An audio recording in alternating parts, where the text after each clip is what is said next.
We're traveling to 8 cities across Africa to find bold, innovative entrepreneurs tackling real-world challenges head-on. Each city's winner will advance to the finale in Mauritius to compete for investment.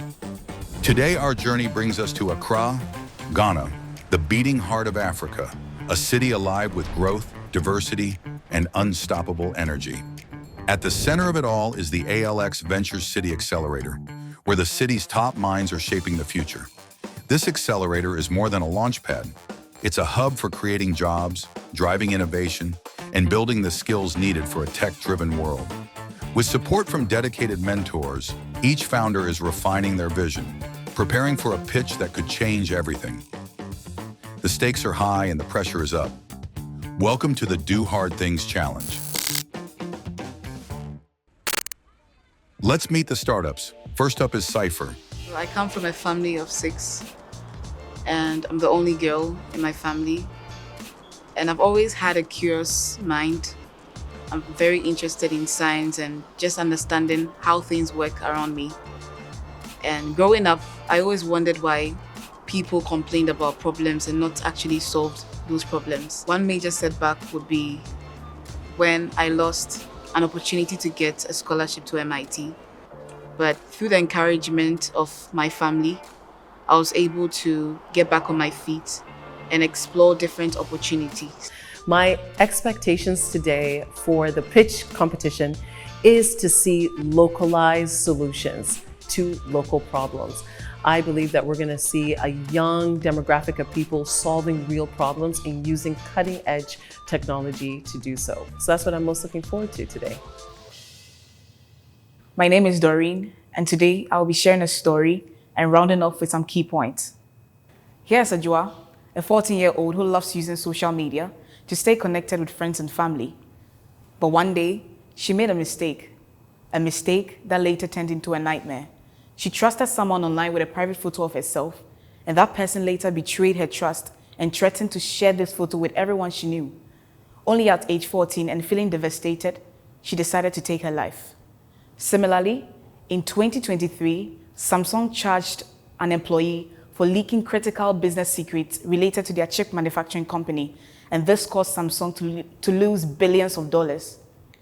The problem here is lack of security in digital media sharing, and our reports show that over 50% of internet users are concerned about unauthorized media sharing. This is where Cipher is stepping in to change the narrative. Cipher's platform comes with 3 key features: a secure sharing control feature, a digital footprint tracker, and also an AI-powered image protection feature. Imagine if Ajua wants to share a photo with her friend Jane. She goes onto Cipher and uploads this photo onto our platform. It is then encoded in a proprietary file format, which can then be shared with Jane on any social media platform. But Jane can only view this photo if she is a Cipher user. Ajua receives a real-time notification to approve or deny sharing request. Anti-snapshot and anti-screenshot feature blurs the screen automatically when it senses any form of malicious attempts to capture the shared file. Cipher is aiming to target 1.6% of this market, translating to about 120,000 active social media users in Ghana during its first 3 years of operation. Cipher is estimating to make about $2.7 million USD during this first 3 years of operation. And with that said, we are going to make a net profit margin of about 2.5 million USD. This means that for every dollar you invest, you get to make $1.9. Now, our key customer acquisition strategy will be driven through promoting targeted social media ads on all social media platforms, leveraging on referrals from our corporate clients to build trust with other business entities, and also organizing roadshows on different campuses to promote awareness with our young users. With that said, Cipher is asking for 200,000 USD for 15% of equity in Cipher. Our roadmap shows that in August 2025, we are going to launch the first MVP. By November 2025, we are going to also launch the second, and by February 2026, we are going to launch the third MVP. Cipher is going to also scale in regions like Asia and Europe by January 2027. With that said, Cipher is also going to leverage on its current technology to combat illegal streams of movies, music, arts, sports in the digital rights management space. To conclude, I'll say that today we are seeking to empower young internet users like Anjoa online, but tomorrow we are going to be the next global technical leader to combat illegal streams in the digital rights management space. So join us as we take this innovation from Accra to the world. Thank you. Will Cipher's solution spark interest among the judges, or will they see too many clouds in their forecast? Do you have a prototype for this software? Yes, we have a first version prototype. We have a demo of how the app works. It's with its anti-screenshot and anti-snapshot feature, and it's blurring the screen when any form of device is pointed on the camera. We've also tested the sharing control feature to approve and deny sharing requests once a file sharing request is made. You have on offer 200,000 that you're looking for. We only have 50. What will our 50 buy you? So the 50,000 will help us build the product in our first year and gain traction. So we want to build the product and release it to the market within this first year. What is the cost of building the product? The cost of building the product is about 48,000 USD. And that cost includes what? AI development and model training, cloud hosting services like compute power, database storage, salaries for our employees, renting space, internet, and other utility bills. Have you done a market study to see if, the young population you're trying to reach out to could even afford such a solution? We interviewed 30 people, and out of those 30 people, 25 people were on our wait list, and 20 people out of those 25 were ready to pay for the product at that point. Well done. Thank you. Next up is Ecorise, with a bold idea to tackle climate change. Will it be enough to wow the judges? I'm the founder of Ecorise Global, and we are in Legon, Accra, Ghana. I'm the last born of 5 children. I happen to have grown in a single parenting home. I've had the opportunity to watch my mother raise the 5 of us single-handedly and still be strong through it all. She's the reason why I have the strength and the opportunity and the courage to actually stand before others to be able to present myself the way I want to. Knowing that 10 years from now, I could visit my hometown and not be able to go to the coastal area where I come from because of rising sea levels is of a burden to me alone. I do not wish to sit to wait for that time to come before I think about the consequences climate change has had on the environment. I want to make a change now with my expertise in tech. I'm really expecting to unveil the wonderfulness that's here with our young talent. I've been really lucky to be part of the mentorship program and having worked with some of the wonderful young people here at ALX. So I'm really looking forward to seeing some really interesting, innovative ideas and to showcase to them our feelings about how well they'll do in this competition. I'm really excited to know who our #1 will be. Climate change has proven to be a threat to the financial sector and other sectors of the economy. In Europe alone, 95% of companies are emitting more CO2 than they should, and they are currently facing regulatory pressure, not only from the EU, but from customers and investors to reduce their footprint. On the flip side for Africa, there are 70% of companies or projects that have the potential to generate carbon credits and yet lack the platform to gain verification for this purpose. This is where Ecorise comes in as a platform that allows companies to offset into verifiable projects like Oasis Solar, which is located in Kenya. What makes us stand out is our green token system among 4 other features. Our green token system is tied to the US dollar coin, which enables the transactions both from the Oasis Solar company and the manufacturing company to be stable. Our competitors are also doing the same thing, and yes, they have a high rate of commission, as high as 50% for these companies, which means that it's still very difficult for African projects to gain the verification that they need if they don't have enough funding to engage in these projects. So Ecorise is charging between 10 to 20% of each commission for each carbon credit that is purchased on the platform. Our business is a B2B and a potential B2G model. However, focusing on B2B, we are seeking to generate revenue mainly through the transaction fees that are made on the platform, as well as subscription fees and consulting services for our businesses. Our go-to-market strategy targets partnerships with the Castillo Foundation. We are partnering with Paybox in order to be able to generate our green token system to serve our customers. In the last quarter of 2024, we began partnership outreach. We've been able to onboard 5 verifiable projects that are yet to undergo proper verification. We're also seeking to establish legal compliance, especially with the Western world, in order to be able to onboard these businesses. By mid-2025, we should have been able to generate our green token system and our carbon offset marketplace to begin business. We are seeking to raise $150,000 in equity and grants to be able to proceed with our business. Join Ecorise as we make climate sustainability more tangible to the African continent. Thank you. Ecorise's solution is tech-savvy and practical, but will the judges see enough value to justify the price tag? Thank you so much, Rebecca. I was so impressed with that presentation. Thank you. Now, you mentioned that the problem today is Western companies getting in touch with, viable option companies here in Africa, specifically Ghana. Why is that? What is causing that divide, and where does your solution, fix that? Okay, so with personal experience, I have been to a number of conferences where I've had engagements with young people who have been seeking to engage in sustainability projects, and yet they haven't been able to receive the funding, or they are approved as unverified. And yet when you go through their business model, they actually have the potential to generate carbon credits. We just thought that why don't we create a platform and have access to these companies directly, create the trust for these companies, and then help them gain the funding that they need to be sustainable. You said you are able to charge less than your competition. How is that possible? Our carbon pricing and our percentage is in alignment with the UN goals. The highest amount they're charging is 50%. And you are saying 20? Yes. How much are you hoping to get? 10,000 euros would be okay for us from the Castillo Foundation. As a grant? As a grant, yes. Okay, thank you very much. Thank you very much, Rebecca. Bye.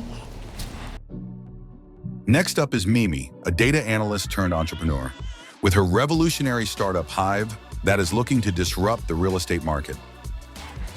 So I was 21 years old, just fresh out of school, looking for a space to rent. And I lost about 7,000 Ghana cedis and never got my money back. The second time I tried to do it right, I lost some money. And there are millions of Africans who are facing similar issues. And Hive wants to create a secured space for them to safely transact. My mom is my inspiration. She is brilliant and very smart and very good at problem solving. I grew up seeing her do that every step in her life, and that has been my motivation for everything. A typical day for me, I'm a data analyst at Bolt. I'm fortunate to work across various domains: customer churn and retention, debt management, lead acquisition, and market analysis. The culture at Bolt taught me that at a young age, you could get things done. Our founder was a young founder, and that culture was what made me know that it is possible to start a business, it is possible to work on an idea and make it happen. It's nice to see young people creating and solving problems that are necessary for the growth of our part of the world. My name is Mimi, and I'm the CEO and founder of Hive. We are on a mission to power 100 million transparent and secured real estate transactions across Africa by 2040. Before I talk about what we do, I'd first like to introduce you to my two friends, John and AC. So this is John. John entered into a contract to purchase a 1.9 acre plot for $210,000 in May 2020 and made an initial deposit of $20,000. Unfortunately, he defaulted, and the property owner was supposed to refund John his money, but claims he has spent the deposits, and John has been left frustrated and without his money for 2 years now. This is AC, a young stylist looking for a space to start a new salon, but everything is above her budget, and she has lost about 1,000 Ghana cedis on agent fees. John and AC are examples of millions of Ghanaians who face similar issues when looking for a space in Ghana.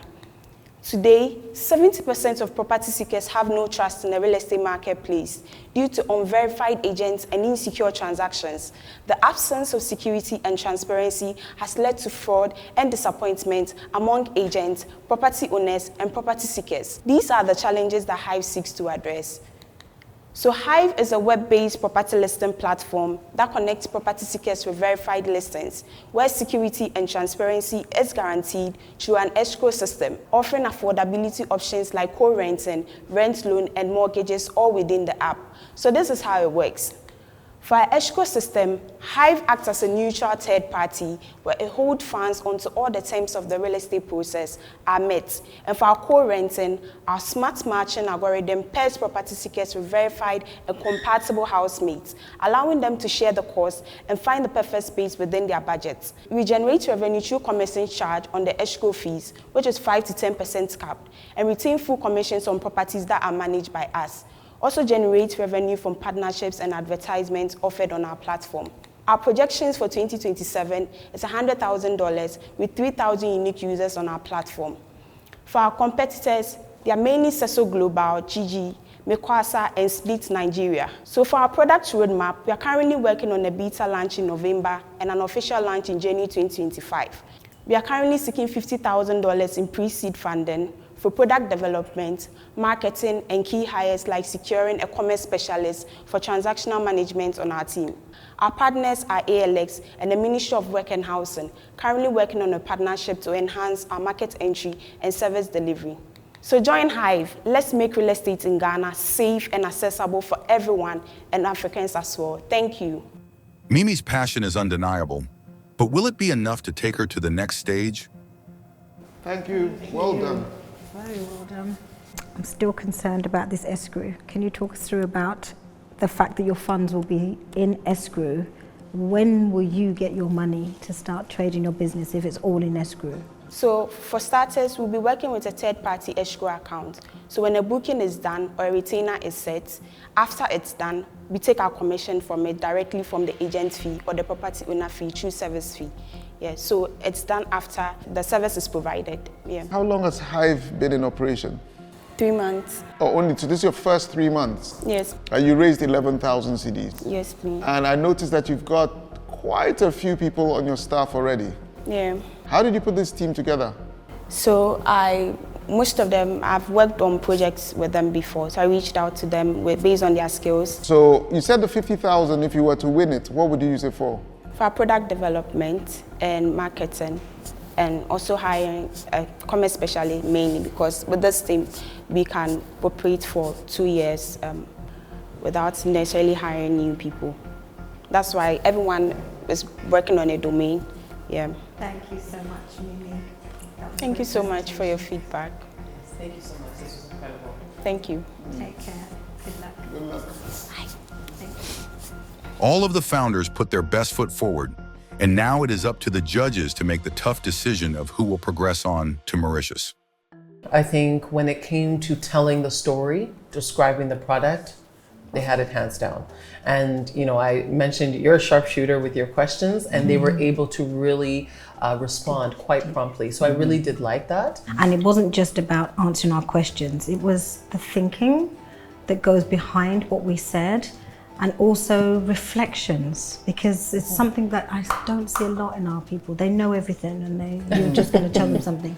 This feedback is not just for sake, it is for the business to actually prosper. Absolutely. And not just to compete globally, to show Ghana as our young people like this. So, who's that going to be? Hello, ladies. Hi, Russel. Hi. Welcome back. It was a difficult process and all of you were very good. We were very impressed with your presentations. And remember, the fact that you've made it this far out of a lot of people means that you're all winners, okay? We were really impressed, okay? And I learned a lot from your presentation. The opportunities between companies outside and here, carbon credit, okay? Thank you, Russel. Mimi, thank you so much for your presentation. You showed us about property scarcity. You showed us about co-renting. making 11,000 Ghana cedis just in 3 months. We're so impressed with you. And it's great to have such a wonderful business like this in Ghana. So thank you and good luck. And Doreen, thank you so much for such a wonderful presentation. We were truly so impressed by the use of device object identification using machine learning and computer vision to solve real life problems. I mean, everybody is vulnerable to data breaches, right? And I feel as though you really satisfied the brief in terms of really taking strong technology and using it to solve a meaningful problem. So for that reason, Doreen and Cipher, we would be honored to announce you as the winner of the Do Hard Things Challenge and represent Ghana on the global stage.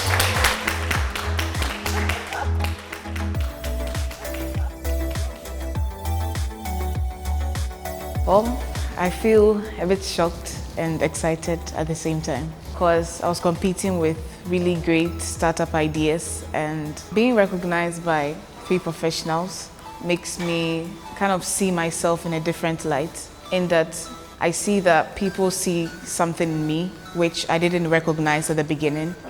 It's given me a different perspective to look into my business, and that's something I always look forward to during pitch sessions.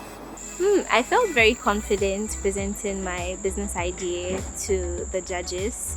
They looked tough, but I was able to stay confident because I knew the value of my business. And so it was easy for me to communicate the value proposition in it. It just encourages me to keep on doing what I'm doing. At the Do Hard Things Challenge, not all ideas win, but every pitch is a story of ambition and resilience. Congratulations to Doreen and Cipher, who will be going to Mauritius for the final stage. Join us next time to witness more entrepreneurs chasing their dreams and facing our judges.